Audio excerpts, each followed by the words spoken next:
On floor Amendment 312. Those wishing to speak, Senator Chambers and Senator Norquist. Senator Chambers, you're recognized. Mr. President, members of the legislature, this is one of those times when the rest of you get a chance to see how worthless it is, what a waste of time it is to try to appeal to some of these people who have nothing to which you can appeal. Let's say that I've been in the military long enough to retire. I got a pension, a big pension. I've got health care at the public's expense. But my heart, if I had one, cold and hard as frozen stone. People talk when they're running for office about being a born-again Christian. Jesus told that person the laborer is worthy of his hire. But that's just talk, and it means nothing. You see in their cruel, heartless conduct where they really are. They say they're opposed to abortion. Why? I even read where one guy said that even in the case of rape, there should be no abortion because that poor child should have a right to be born into a family that cannot afford food, cannot afford medical care. But that hypocrite's religion puts him up there saying, I'm a born-again Christian. And what does it mean? Nothing. Nothing. I'd be ashamed to say I'm a Christian and carry on the way they do in this chamber.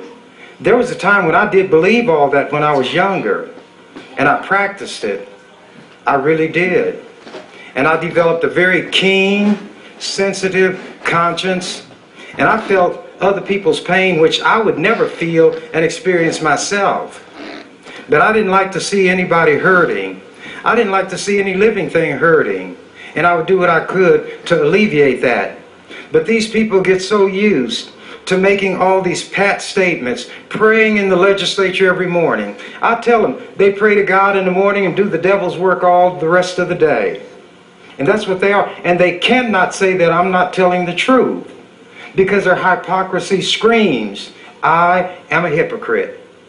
Their Jesus told them, let your light so shine before men that they might see your good works, not hear your big mouth.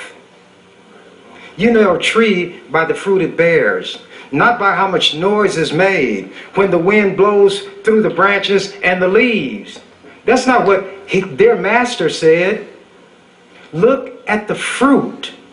What is being produced? Then you know what it is you're dealing with.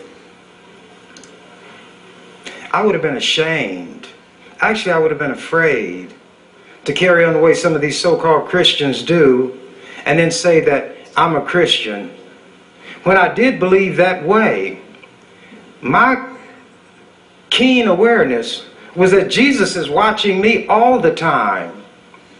Jesus is right there, sees everything I do, hears all the words that I say, and I wouldn't dream for a minute to turn my back on what Jesus said to do to try to impress some people to get a vote or to get something or to make them think I'm something that I know good and well that I'm not.